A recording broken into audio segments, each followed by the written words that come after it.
porque quando eu fui começar a fazer, o SIGA entrou em manutenção. Aí também, no final de semana, eu não peguei elas para fazer. Talvez hoje ou amanhã é que eu vá fazer a revisão, antes que me perguntem.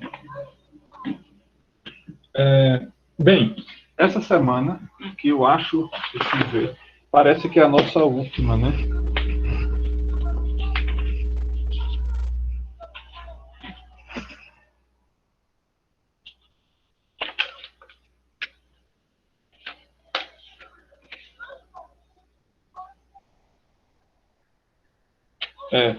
Eu acho que é a última semana.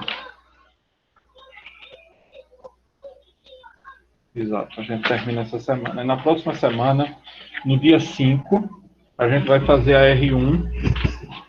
E no dia 7, dia 5 e dia 6, a R1, dia 7 e dia 4, a final. A R1 não, a R2, e dia 7 e dia 8, a final. E aí eu fecho a disciplina. Tá certo? Então, eu tenho que estar já com me esforçar para terminar essa revisão das notas, para poder, então, vocês já saberem quem vai para R2. Sim, a atividade dessa semana, eu vou deixar no SIGA. O que é que vai ser? Cada grupo, na verdade, eu disse que ia fazer para vocês escolherem, mas eu acho que não vai ter nenhum problema. Primeiro, que vocês não vão saber qual é o texto. Segundo, que os dois textos são do mesmo nível. Então, não tem tanto problema. Vejam, a atividade vai consistir em quê? Vocês vão pegar o texto. Eu só ainda não decidi se isso vai ser em grupo ou vai ser individual. Por que eu ainda não decidi se vai ser em grupo ou individual? Porque o que eu vejo, e não só no nível médio, no superior também, é que termina um só fazendo e todos os outros levando a premiação por não ter feito nada. Então, pensando nisso, talvez eu prefira, talvez, não é certo ainda, eu prefira cada um fazer a sua atividade. O que é que vai ser? Vocês vão receber um conto. Esse conto tem só 3 páginas. Vocês vão fazer nele a mesma coisa que eu já ensinei lá no outro, para aquela outra vez. Vocês vão citar o autor, o livro, naquele mesmo esqueminha. E, por favor, façam direito dessa vez para a nota não cair e vocês não vierem reclamando, dizendo, porque, olha, teve gente que não botou negrito onde deveria botar, teve gente que botou o nome do autor em itálico, teve gente que botou tudo negrito. Não, isso está errado. Eu disse que era daquele jeito que eu indiquei, que é para ser feito daquele jeito. De nenhum outro tipo, além daquele que eu ensinei. Aí, quando a nota cai, a pessoa diz, professor, mas eu fiz tudo certo. Quando eu vou olhar, aí tem resumo, não tem fichamento, não tem resumo e tem fichamento, mas não tem referência bibliográfica. Aí complica a vida, né? Quem fez tudo certinho, alguns tiraram 10, porque fez tudo certo. Aí outros não entregam dentro do prazo. Outros não obedecem à determinação. O e-mail tinha que vir com isso aqui de título. Aí a criatura não coloca. Aí vem e-mail sem título. Aí eu não sei quem é. Não diz turma, não diz absolutamente nada. Então, prestem atenção nos avisos que eu deixo lá, pelo amor de Deus, porque dessa vez eu disse que se a coisa não vier exatamente como eu pedi, eu simplesmente vou apagar os e-mails que não estejam, não quero nem saber quem foi. Então, sigam as indicações, todas as indicações que eu der ali. Porque senão, nota 0 já automaticamente. Eu nem abro um e-mail para ver. Pode estar escrito com letras de ouro, mas eu não abro nem para ver. Já mando para a lixeira automaticamente.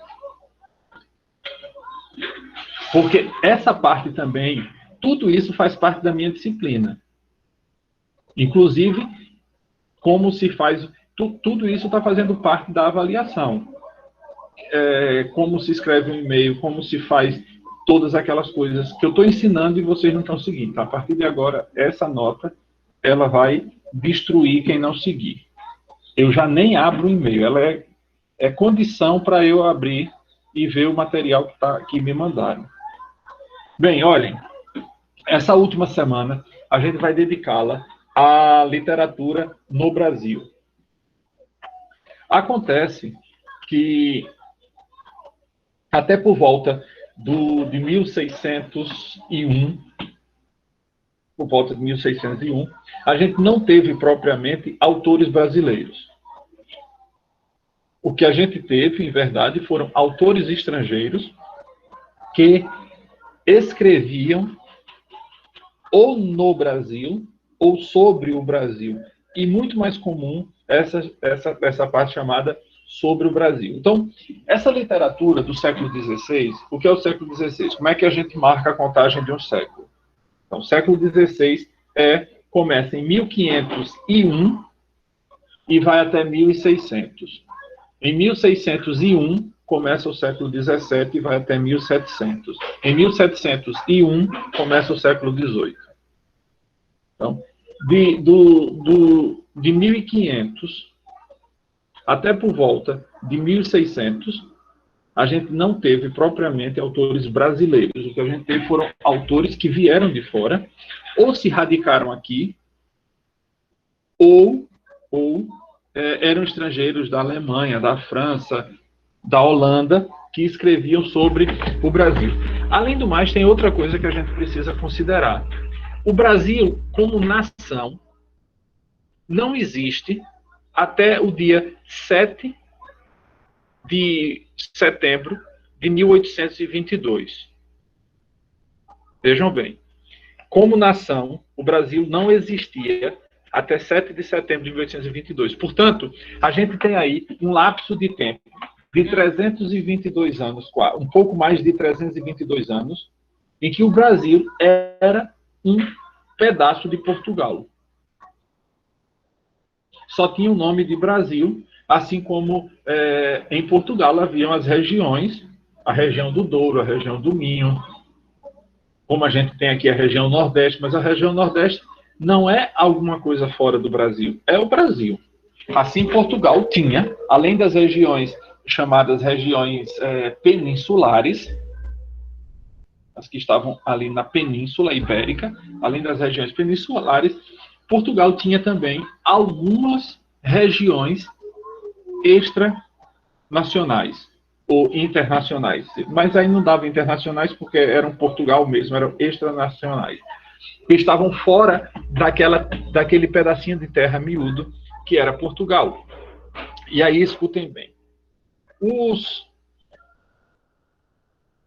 Dentre essas terras que Portugal tinha, muitas delas estavam ali pela costa da África, porque notem que desde 1400 e alguma coisa, quando Vasco da Gama consegue contornar a África, ali na região da África do Sul, a capital é Cidade do Cabo, porque ali era aquele chamado Cabo da Boa Esperança.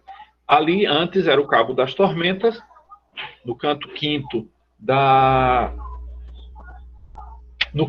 dos Lusíadas. Camões faz uma representação, digamos, humanizada do que era o Cabo das Tormentas, criando uma personagem chamada o Gigante Adamastor. Esse Gigante Adamastor, no canto quinto, de lá dos Lusíadas, representa o que era a figura horrenda, terrível e monstruosa que era para os portugueses, sem nenhuma tecnologia como a gente a entende hoje, sem nenhum dos recursos que a gente tem hoje, que a gente consegue, com os radares e todas aquelas coisas, antever uma tempestade com alguns dias de prazo. Vejam, por exemplo, ali os Estados Unidos são constantemente assolados por tornados durante o período, se eu não me engano, durante o período do inverno, do verão. Esses tornados, que sempre passam pela mesma região, mas nem sempre nos mesmos dias, conseguem, por conta dos satélites, serem previstos, inclusive com a velocidade que eles estão desenvolvendo, ter uma previsão de quando ele vai passar, por qual região vai passar, segundo a rota que ele vem traçando, e que velocidades, em média, de vento vão ser produzidas com aqueles tornados. Então, veja, hoje a gente dispõe de toda essa tecnologia que nos consegue, sei lá, talvez como se fôssemos Thundercats e tivéssemos uma espada justiceira para ver além do alcance. Hoje, a tecnologia nos faz isso. Às vezes você pega o seu celular quando não tem, já você quando pega que aparece aquela tela de bloqueio, já vem dizendo a previsão do tempo de amanhã. Agora imagine, no século XVI, cujas tecnologias mais avançadas da época eram uma bússola,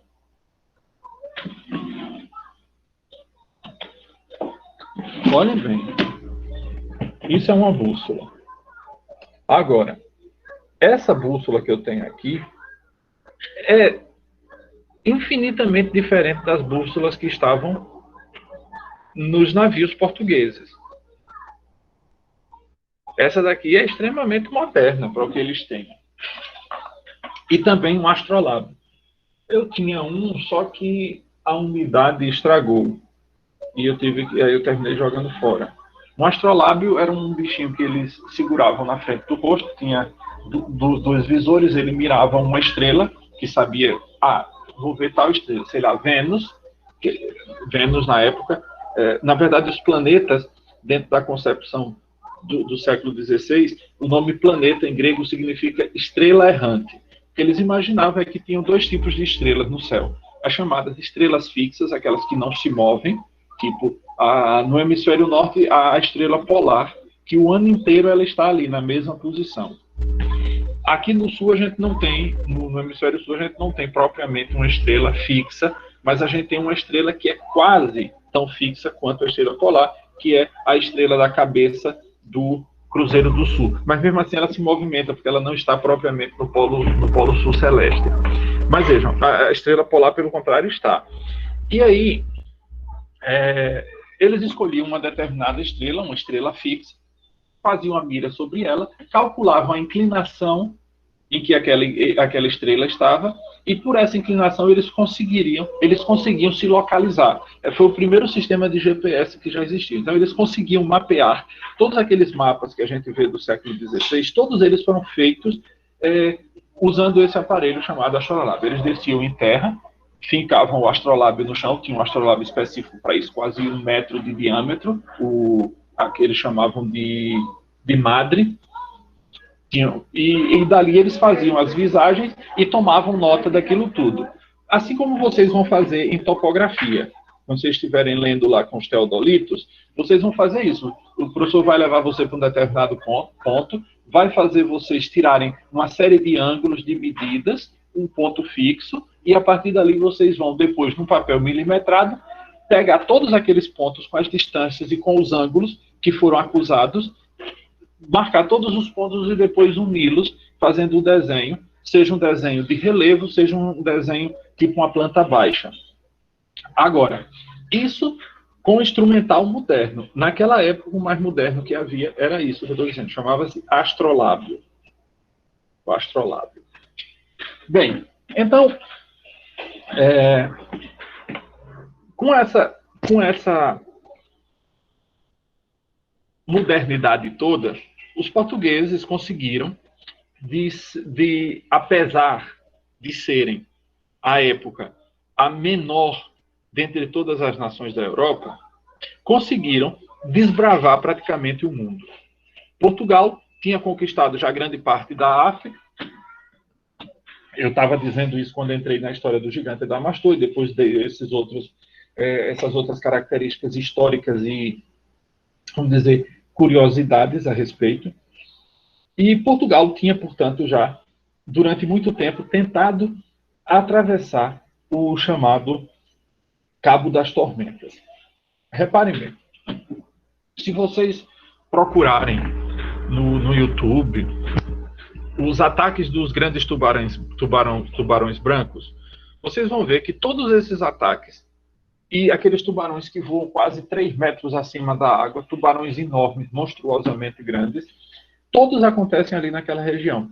Primeiro porque ali é um ponto de alimentação fabuloso para aqueles tubarões, porque ali é a confluência de duas correntes. Uma corrente fria, que vem do Ártico, e uma corrente quente, que vem do norte. Ela vem fria, obviamente, lá do Polo Norte, só que à medida que vai descendo, vai esquentando as águas dessa corrente. Quem assistiu Procurando Nemo tem mais ou menos uma ideia do que sejam essas correntes marinhas. Então, ali, a confluência dessas duas correntes causam duas coisas. Primeira delas, uma abundância muito grande de peixes, de alimento para esses predadores subaquáticos. Segundo, como essas duas águas estão em temperaturas distintas, o que acontece ali no encontro dela é alguma violência nessas águas. Por isso, ali era comum ocorrerem alguns naufrágios por conta dessa violência do encontro. Os portugueses, por muito tempo, tentaram, alguns naufrágios aconteceram, mas Dom João II, acho que no século XIV, não me lembro exatamente a data, mas é 1300 e alguma coisa, tinha criado uma escola de navegação chamada a Escola de Sagres. Essa Escola de Sagres vai, a partir do meados do 1300, começar a importar todas as grandes cabeças que havia na Europa a respeito de todas as áreas. Astronomia, matemática, ciências naturais, aí envolvia física. A questão sobre as línguas, porque iam desbravar novos continentes e, portanto, precisava de ter alguém que fosse perito em linguagens para tentar se comunicar com aquelas pessoas. Então, você tinha que ter alguns intérpretes ali dentro. E todo esse pessoal era preparado na Escola de Sagres, que foi, vamos pensar assim, a primeira universidade global ou universal que a gente possa imaginar dentro do contexto ali do século XIV. Como os grandes sábios do mundo acorriam para lá, na verdade, todos os grandes navegadores, não só portugueses, senão também italianos, espanhóis, ingleses, estudaram na Escola de Sagres, porque era o ponto de referência mundial sobre a arte de navegar. E aí, Portugal, à medida que esses naufrágios aconteciam, resgatavam a caixa preta do navio. Não se assustem, havia. E o que era essa caixa preta do navio? O diário de bordo do capitão. Porque ali, ao fim de cada dia, o capitão tomava nota de todas as coisas que tinham acontecido, de todos os dados colhidos com o astrolábio, com bússola, com toda a parafernália tecnológica que eles tinham à época, colhia e tudo isso ficava anotado no diário de bordo. Todas essas informações eram extremamente importantes para entender como melhorar a arte de navegar. E aí, à medida que os insucessos foram acontecendo, e a Escola de Sagres, vendo as notas que os capitães dos navios estavam deixando, começam a arquitetar um jeito de passar aquilo. E coube a Vasco da Gama a sagacidade, a sacada de ter percebido como vencer o Cabo das Tormentas. E aí, o nome de Cabo das Tormentas é mudado para Cabo da Boa Esperança. Bem, à medida que Portugal vai desbravando, porque o que é que Portugal queria com todo esse caminho, com toda essa aventura? Era chegar até as Índias. E qual era o objetivo disso? Ora, chegar às Índias era alguma coisa extremamente útil para a Europa daquele tempo, porque na Índia estavam todas aquelas coisas cobiçadas pelos europeus.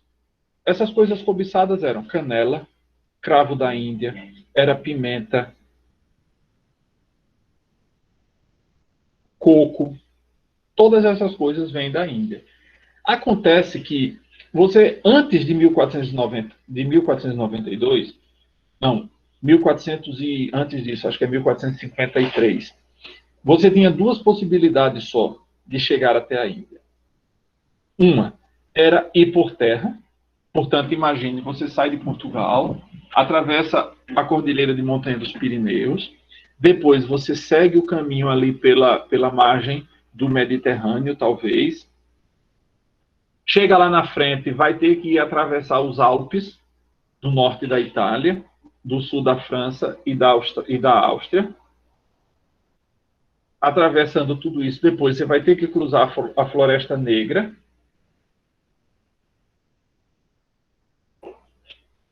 a Grécia, seguir ali pela Dalmácia, onde hoje é a Croácia, aquela região por ali, ir para o Oriente Médio, para descer para a África, ali para a região do Saara, enfrentar os beduínos, o deserto, toda aquela coisa para chegar à Índia. Imagine que quando finalmente isso chegava à Europa, o preço estava nas alturas. Era como se você fosse fazer um doce de leite, que hoje a gente abusa no cravo no doce de leite, a pessoa amarrava uma linha no cravo, amarrava uma linha e pendurava esse cravo na panela. Por um tempinho depois puxava para utilizá-lo de novo, porque era extremamente caro. Era extremamente caro. Somente os grandes ricos podiam ter um punhado de cravo da Índia.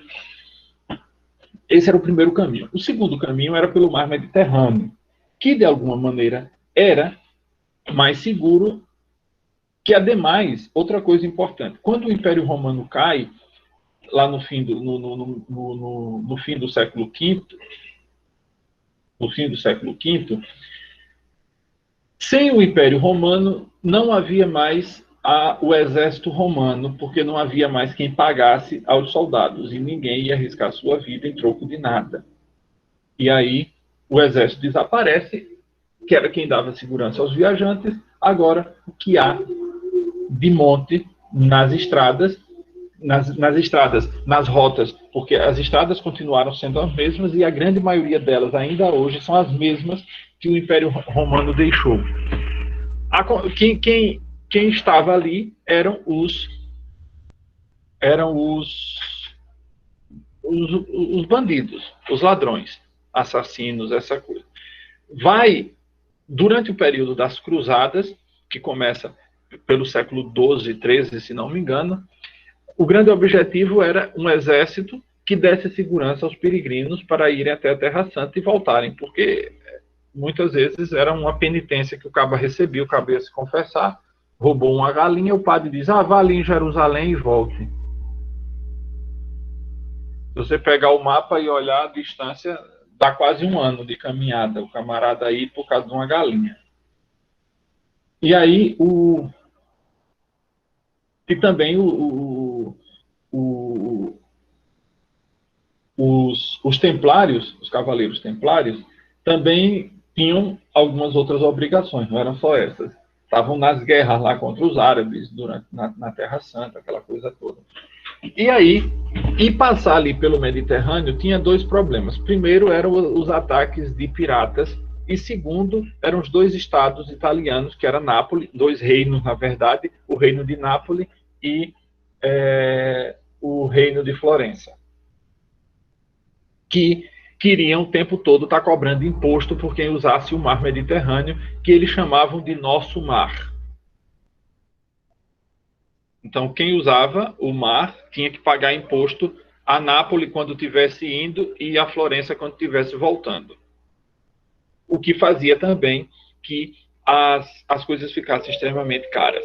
E aí Portugal disse, peraí, olha, é melhor, se a gente vai ter que ir por terra ou vai ter que ir por mar, por mar a gente vai ter que arriscar os navegantes contra piratas, não sei o quê, então vamos descobrir o nosso caminho para chegar às Índias. E aí, sabendo onde estavam as Índias, o único problema que havia era o cabo das tormentas. Então, se arrumasse um jeito de cruzar aquele cabo, de domesticá-lo, então, a partir dali o caminho estava aberto para Portugal, e Portugal passaria a ser o dono daquela rota. E quem quisesse usá-la teria que pagar, assim como pagava o caminho de Nápoles e de Florença, do mesmo jeito quem fosse usar o caminho de Portugal ia ter que pagar, porque Portugal deixava uma série de feitorias, como se fossem alfândegas, durante toda a costa da África, porque as pessoas não podiam navegar o tempo todo. Você tinha que parar, aportar, pegar comida, água nova, porque a água apodrecia dentro dos navios. Então, Portugal sempre tinha ali os postos de vigilância para impedir que outros navios que não portugueses utilizassem o caminho marítimo de Portugal. E aí, Portugal finalmente chega às Índias, e aí começa a nova era das descobertas. 1492, é Colombo quem parte. Uma vez que a Espanha não podia usar o caminho por terra, não era legal, usar o caminho por mar não era legal, e o outro pela costa da África, Portugal já era o dono. O que era? Espanha queria encontrar um novo caminho para as Índias. Aí vem Colombo com a ideia de que era possível, viajando sempre para o oeste, chegar ao leste. Os reis católicos acharam aquilo um absurdo, né? Fernando e Isabel, mas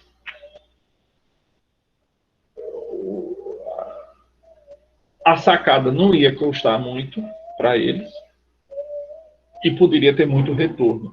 Acontece que ninguém tinha previsto, pelo menos é o que aparenta, que no meio do caminho estivessem ali as Américas, né? E aí Colombo chega na região ali onde é Cuba, as Bahamas, por ali, imaginando que tivesse chegado às Índias, e por isso nossos índios são chamados de índios, porque quando ele chegou pensavam que eram os habitantes das Índias, e aí ele chamou os nativos de índios. Bem, essa é a parte histórica do que estava acontecendo no mundo nesse século. Quando Cabral sai, um pouco antes de 1500, porque ele chega aqui em 21 de abril, um pouco antes disso, a viagem normalmente demorava 1 mês e meio, 2 meses de navio. Acontece que Cabral há 2 possibilidades, segundo dizem. Uma, que parece ser a mais corrente, é que ele errou a rota. Parece que na leitura lá cometeu um erro e direcionou o navio no outro rumo. Esse rumo veio desembocar aqui no Brasil. Outros dizem também que ele pegou uma tormenta, uma tempestade, e essa tempestade fez com que os navios dependiam de ventos, e como os ventos estavam numa direção que não era a direção usual para eles irem mais para o sul, os ventos o levaram mais para o noroeste e vem desembocar na Bahia ou aqui em Alagoas. Então, existem uns historiadores que dizem que o primeiro canto que Cabral viu, na verdade, foi em Coruripe. Não foi na Bahia de todo, na chamada Bahia Pasqualia. Porque foi num domingo de Páscoa, parece que ele achou um monte. Só que não há nenhum monte ali na região da Bahia que possa ser visto ali do mar. O único monte, segundo alguns autores, está em Coruripe. Então, alguns acham que o primeiro ponto avistado pelos portugueses foi em Coruripe, que seria esse Monte Pascoal. Na verdade, não é Bahia Pascoal, é o Monte Pascoal, seria em Coruripe. Eu não sei. Bem, e aí ele fica aqui um tempinho. O Pero Vaz de Caminha escreve lá o bilhetinho para o rei. O povo não tinha televisão, não tinha internet, não tinha mídias sociais para entreter, então um bilhetinho tinha umas 50, 60 páginas. Resumo do bilhete: olha, a gente encontrou terra, é uma terra boa, que se você plantar, nasce o que você quiser, e arruma um empreguinho aí para o meu parente. Pronto, esse é o resumo da carta. E aí Cabral retorna o caminho para ir para as Índias, porque ele saiu de Portugal para ir para as Índias buscar especiarias. O Brasil, no meio do caminho, a parte da América do Sul, oficialmente, ela não existia. O que existia eram aquelas ilhas ali do Caribe e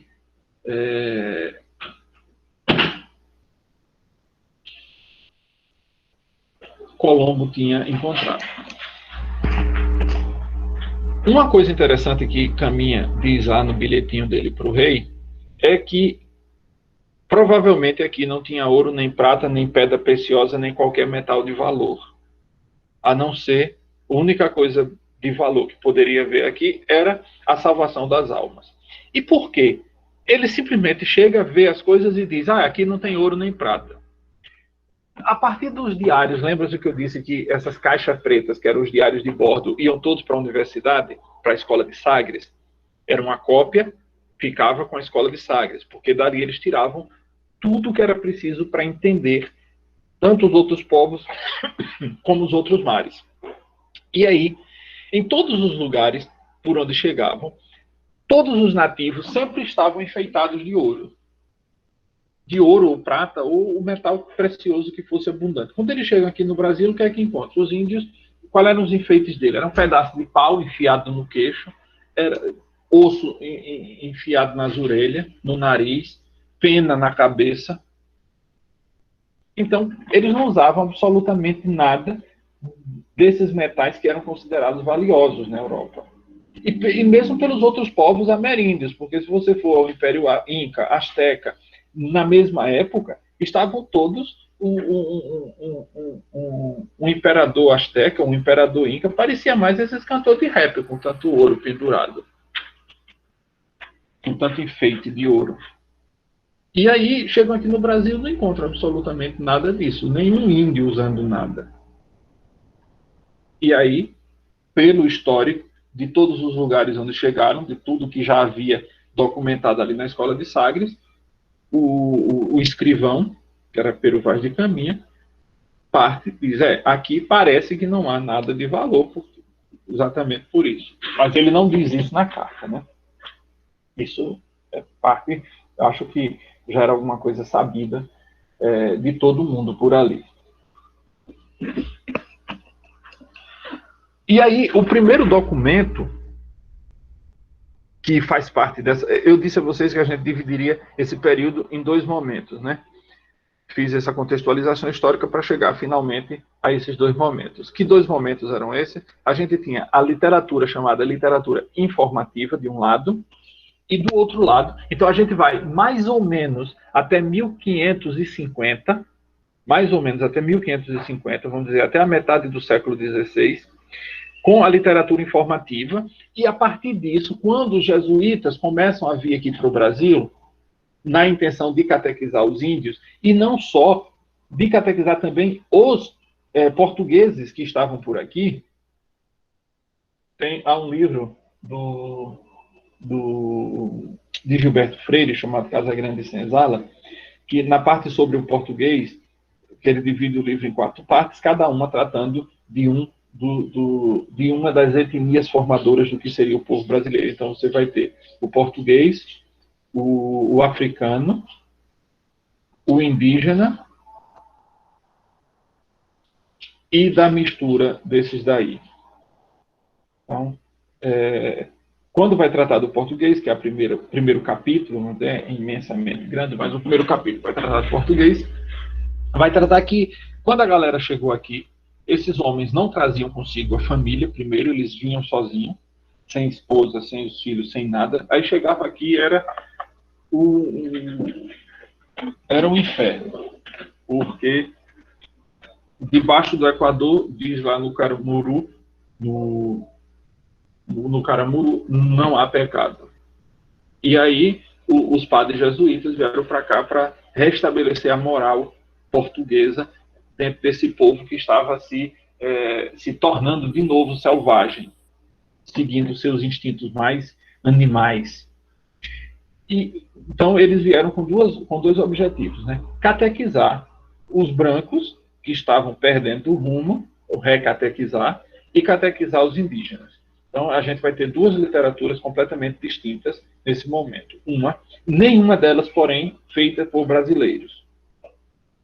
Se bem que a gente está considerando como brasileiro o fato de o camarada ter nascido no Brasil, mas ele não era brasileiro, ele era português, porque ele só vai ser brasileiro mesmo a partir de 7 de setembro de 1822, quando Dom Pedro I separa o Brasil de Portugal. O dia da independência, né? Quando o Brasil passa a existir como nação, exceto de setembro de 1822. Antes disso, era Portugal. Então, você tinha portugueses nascidos no Brasil, mas não brasileiros. E, sim, então, essa primeira fase, a fase da literatura informativa, nem sempre, veja lá, nem sempre ela era escrita em português. Às vezes também era escrita em outras línguas, como de fato existem. Hans Staden, por exemplo, que escreve diálogos fabulosos sobre as grandezas e as belezas do Brasil, escrevia em latim e alemão.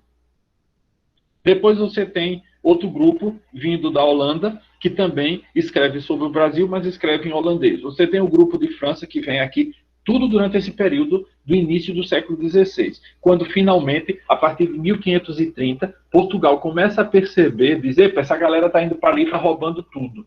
Porque o pau-brasil segrega uma tinta, um vermelho bem vivo, que era o vermelho utilizado para tingir a roupa dos cardeais e dos reis.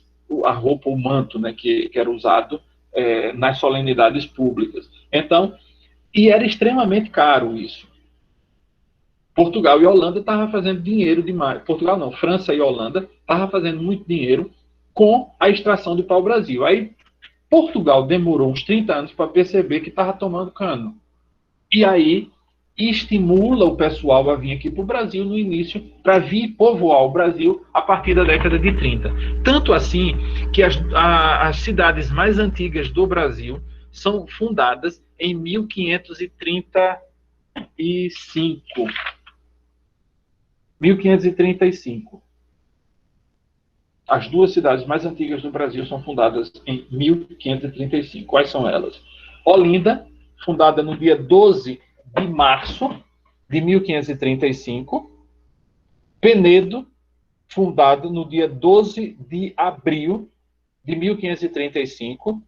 Recife é fundada em 12 de março de 1537 e Porto Calvo, fundada em 12 de abril de 1536. Então, veja, Porto Calvo é mais antigo do que Recife. Eu acho que eles tinham algum fetiche com o número 12. Porque, olha, Olinda, 12 de março. Penedo, 12 de abril. Recife, 12 de março. Porto Calvo, 12 de abril, Porto Calvo. Então, 1535, Olinda e Recife. Olinda e Penedo. Olinda é um mês mais velha do que Penedo. Penedo daqui de Alagoas. Depois vem Porto Calvo, 1536, e Recife, 1537. Essas são as cidades mais antigas do Brasil, que é quando Portugal, vejam, durante o período aí vai começar a aparecer aquele monte. Eu nem vi a fundação de Salvador, mas eles dizem que Salvador deve ser do início. Cadê meu?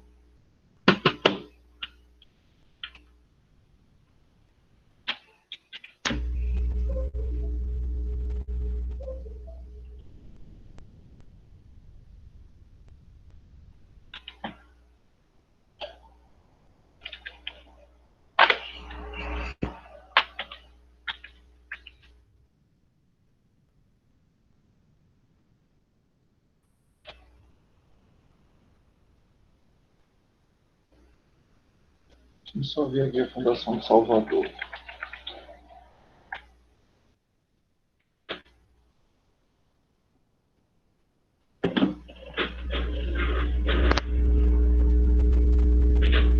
Em 1549, Salvador. Então, praticamente 14 anos depois. Vamos ver qual foi o dia. Não diz aqui, mas deve ser 12 de alguma coisa, porque esse povo tinha um fascínio com esse número 12.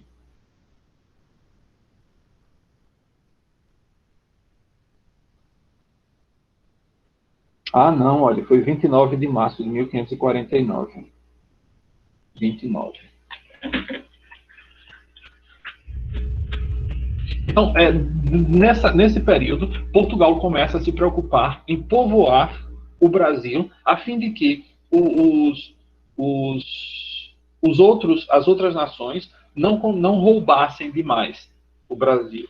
Claro, ninguém deles estava preocupado, tanto que a mineração só vai acontecer no Brasil quando, no século XVIII, 1700 e alguma coisa, que é quando descobrem pedras preciosas lá nas Minas Gerais. O estado de Minas Gerais recebe esse nome porque todas as minas estavam concentradas praticamente num canto só. Por isso que eram as Minas Gerais. E aí é quando começa a preocupação com os metais preciosos e as pedras preciosas, porque até então isso não havia. Então, o que é que se podia tirar daqui? Algumas dessas coisas Caminha já tinha indicado lá na sua carta, que aqui era uma terra boa para se plantar. Então, Portugal, que já vinha fazendo experiência com cana-de-açúcar na ilha de São Tomé e Príncipe. Cana-de-açúcar era um tipo de cultivo que eles trouxeram das Índias para cá, né? Primeiro das Índias para a ilha de São Tomé, e lá estava dando muito sucesso, porque o açúcar, até antes da cana-de-açúcar, era feita a partir de beterraba. Só que você imagine o quanto de açúcar um pé de cana só faz e quanto o de açúcar uma beterraba faz. Agora, pense que o mesmo espaço para plantar um pé de cana é o mesmo espaço para se plantar uma beterraba, porque ela é uma raiz. Então, ela nasce e o pé de cana cresce ali. Então, Portugal começou a perceber que era muito mais vantajoso deixar de usar a beterraba e começar a usar a cana para produzir açúcar. E aí veio fazer experiência aqui no Nordeste, porque tinha uma quantidade de chuva regular e sol o ano inteiro. Não sofria com invernos extremamente rigorosos, nem com os verões absurdos que eles tinham lá para Portugal. Por exemplo, hoje em Portugal. Se você for verão em Portugal, você vai ver o que é calor. Aqui vocês reclamam, mas aqui perto do verão europeu é fichinha. E aí, bem, então Portugal começa a incentivar que as pessoas venham para cá. E não só incentivar, também plantou o que viria a ser Brasília, aqui no Brasil, que foi quando ele começou a extraditar bandidos para cá, como pena, chamada pena de degredo. Os bandidos de crimes, roubos grandes, latrocínio, essas coisas assim, eram degradados para o Brasil, e certamente devem ter ido morar em Brasília, onde hoje é Brasília, e depois fundaram a capital do país, porque tudo de ruim que a gente encontra tem ali.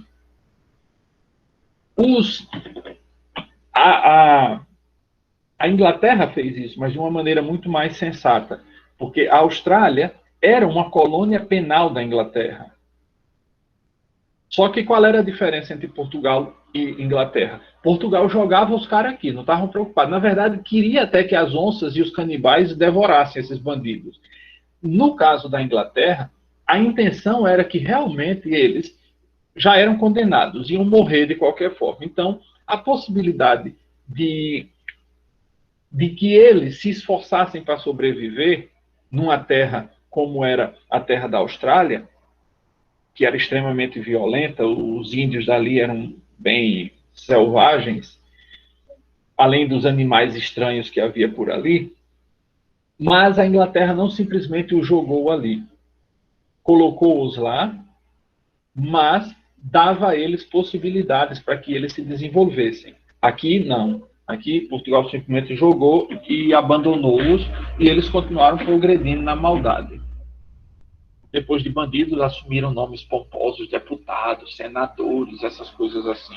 Prefeitos, vereadores, são nomes bonitos, que depois essa galera saiu se desenvolvendo. Em 1534, quando Portugal percebeu que a coisa era grande demais, mas respeitando o Tratado de Tordesilhas, que divide o Brasil em 14 capitanias hereditárias. Essas capitanias eram como se fossem grandes extensões de terra, né, grandes latifúndios, que era confiado a um pai de família. No caso, por exemplo, a de Pernambuco, pegava Pernambuco, Paraíba, Alagoas, Sergipe e a parte norte da Bahia todinha, era a capitania de Duarte Coelho. Era a que deu, como diz na música lá do Reginaldo Rossi, a capitania que deu mais lucro, porque estava banhada efetivamente pelo Rio São Francisco e passava por terras de solo muito bom para a produção.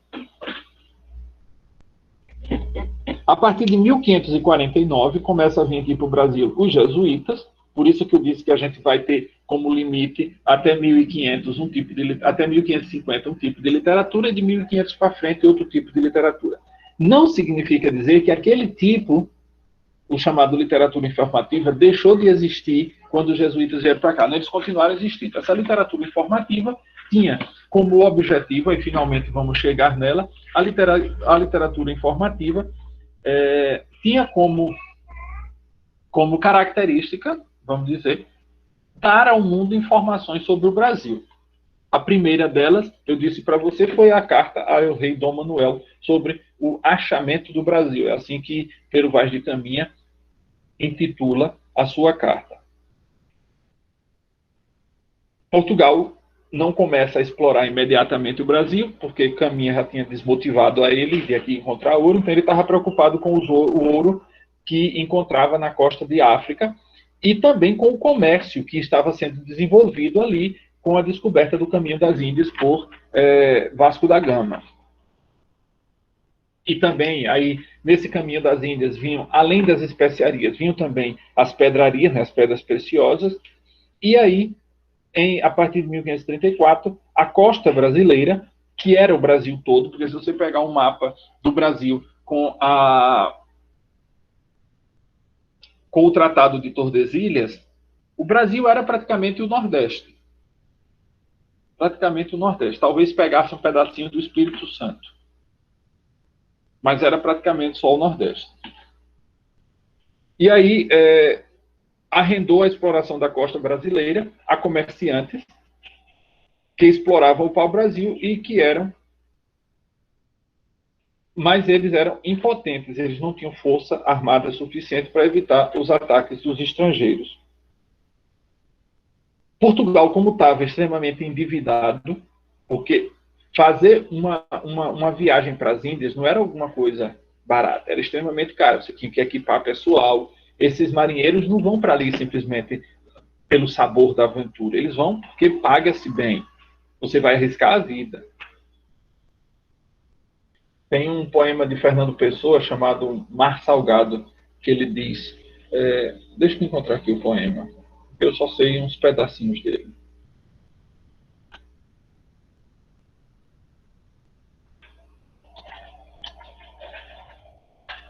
Mar Salgado, Fernando Pessoa.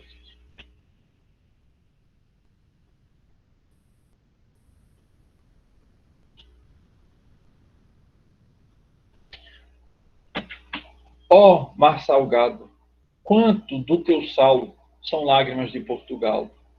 Por ti cruzarmos, quantas mães choraram, quantos filhos em vão rezaram, quantas noivas ficaram por casar, para que fosses nosso, ó mar.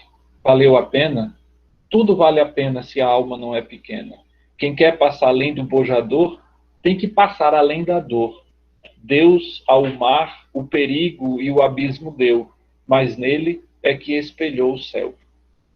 Então, nessa poesia curtinha, veja, Fernando Pessoa retrata que as pessoas iam, mas ninguém tinha certeza de voltar. Primeiro, que você tem que esperar vento e corrente marinha para poder voltar. Então, o cara ia para as Índias, mas tinha que ficar quase 6 meses distanciados, esperando o vento, esperando a maré, as correntes marítimas, para poder tornar para casa. Então, era uma viagem que demorava em torno de 9 meses a 12 meses para o camarada finalmente chegar em casa. Não era alguma coisa simples. E muitos deles não voltavam, ou porque morriam, e uma doença muito comum que havia nos navios era chamada de escorbuto, que era, a galera ficava comendo comida podre, praticamente, água podre, não se alimentava, não tinha uma fonte de vitamina C, por exemplo. E a galera morria, apodrecendo vivo. Então, quanto de teu sal, ó mar, são lágrimas de Portugal. Por ti cruzarmos, quantas mães choraram, quantos filhos em vão rezaram, quantas noivas ficaram por casar para que fosses nosso, ó mar. Então, Portugal estava endividado com essas coisas todas. Além, endividado não só de dinheiro, mas também de gente, porque os melhores terminavam morrendo nas viagens. Endividados com os investimentos nas viagens do Oriente, Portugal iniciou a colonização do Brasil com a expedição de Martim Afonso de Souza, em 1530, esperando aqui encontrar metais e pedras preciosas, que não achou, porque só vai achar lá em 1700 e alguma coisa. Nesse cenário, os cronistas portugueses e estrangeiros escreveram textos que revelam seu deslumbramento frente à nova terra tropical, exótica, misteriosa. Não são textos propriamente de literatura, porque eles não tinham um objetivo artístico, mas tem um valor documental. Então, essa literatura informativa, também alguns vão chamar de literatura documental, eles têm um valor de documentação histórica inestimável, para que a gente consiga conhecer os primeiros tempos de nossa terra e esse sentimento nativista que encontrará sua expressão máxima, especialmente no romantismo, que é o movimento que vocês vão estudar no início do segundo ano. Não, no início não. Perto do fim do segundo ano, porque tem o barroco e o arcadismo para estudar também. Aqui vou ler um texto para vocês, e quem é esse texto?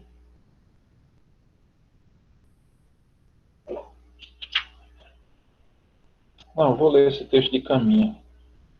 Caminha morre em 1º de maio de 1500. Veja, um mês depois da descoberta do Brasil, Caminha morre. A carta ele escreveu em 1º de maio, mas ele morre em 1500. Com a carta de 1º de maio de 1500, Caminha fundou a literatura brasileira numa linguagem pitoresca e agradável que revela um observador minucioso. Relatou ao rei Dom Manuel tudo o que ele vira na nova terra. Veja aqui um pedacinho da carta. De ponta a ponta, é toda praia rasa, muito plana e bem formosa. Pelo sertão, a palavra sertão não designa no tempo isso que a gente hoje chama de sertão. Sertão era uma apócope da palavra desertão, porque não havia nada, gente morando, não se via, né, nada. Então, eles chamavam de desertão. E aí, simplesmente sertão. Pelo sertão, pareceu-nos do mar, vendo desde o navio, pareceu-nos do mar muito grande, porque, a estender a vista, não podíamos ver senão terra e arvoredos, parecendo-nos terra muito longa. Nela, até agora, não podemos saber que haja ouro, nem prata, nem nenhuma coisa de metal, nem de ferro, nem as vimos. Mas a terra em si é muito boa, de ares, tão frios e temperados como os de entre Douro e Minho, porque, nesse tempo de agora, assim os achávamos como os de lá. Águas são muitas e infindas, de tal maneira graciosa que, querendo aproveitá-la, dar-se-á nela tudo por bem das águas que tem.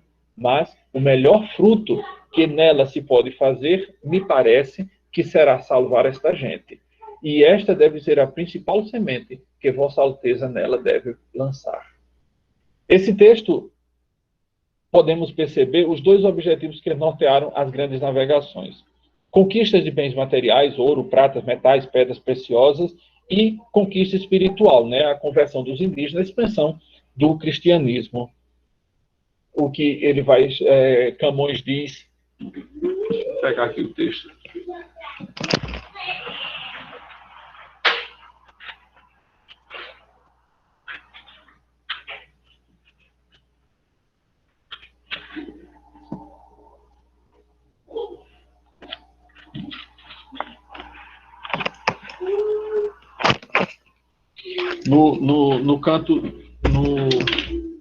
Na instância 2, no canto 2º, no canto 1º dos Lusíadas, Camões diz, né? E também eu canto também as memórias gloriosas daqueles reis que foram dilatando a fé, o império e as terras viciosas de África e Ásia andaram devastando.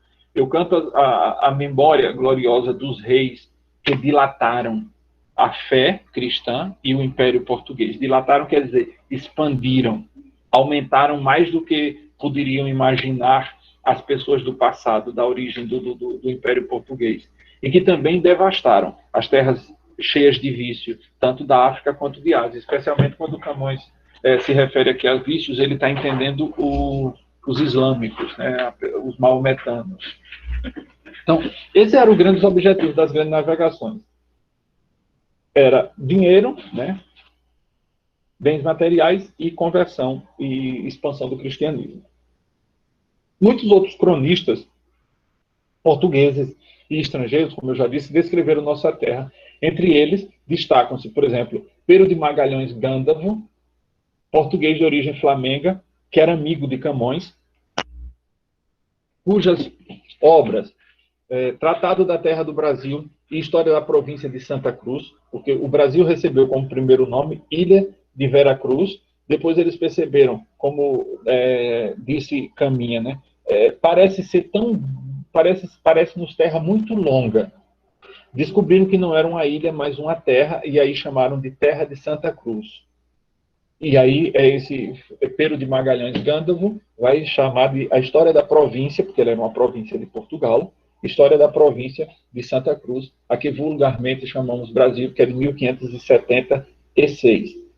Além de descreverem a gente, os bens e o clima da colônia, aconselham os portugueses que vivem em extrema miséria na metrópole que venham para cá, para o Brasil, porque aqui eles vão, se não pelo menos enriquecer, pelo menos viver melhor, porque aqui em Se Plantando tudo dá.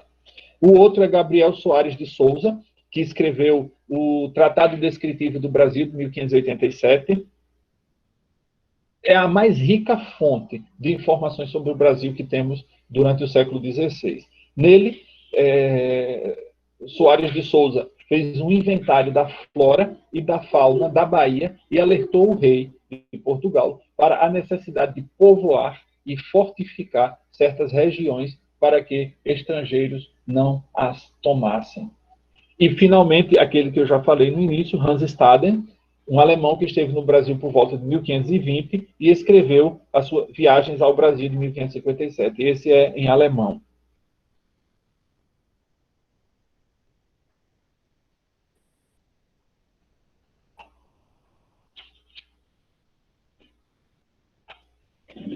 Deixa eu só ver aqui até onde a gente vai para eu não passar.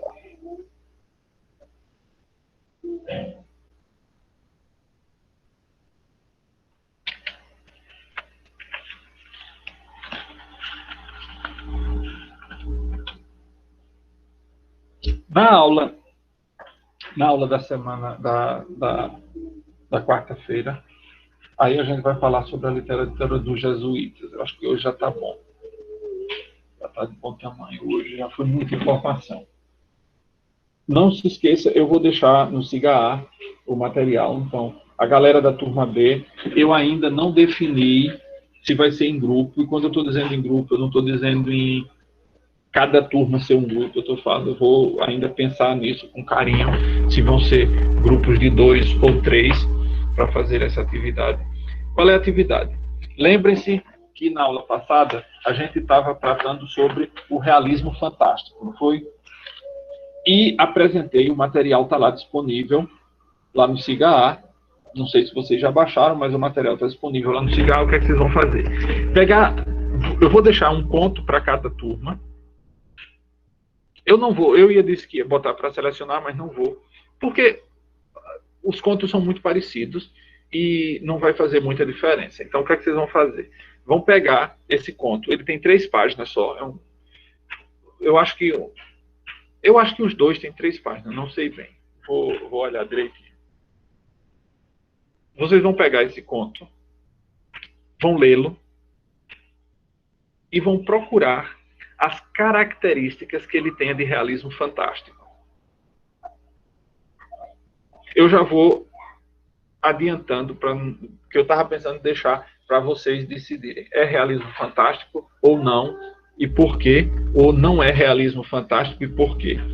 Eu já vou adiantar. É realismo fantástico. O que vocês vão fazer é simplesmente pegar o conto e encontrar nele as características de realismo fantástico. Só isso. tá certo? Aí vocês comecem, porque vocês vão ter até o início do mês para fazer isso. E aí depois eu defino, eu vou botar lá no SIGA isso ainda, e vou definir como vai ser a entrega do trabalho. Agora eu vou fazer algumas exigências.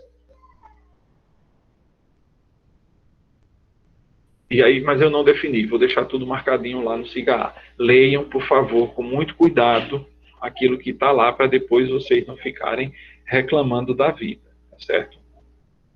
Alguma questão?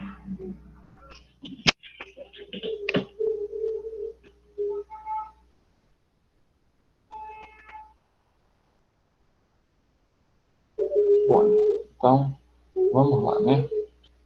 Olhem, qualquer dúvida, assim que eu colocar lá, eu aviso para vocês irem.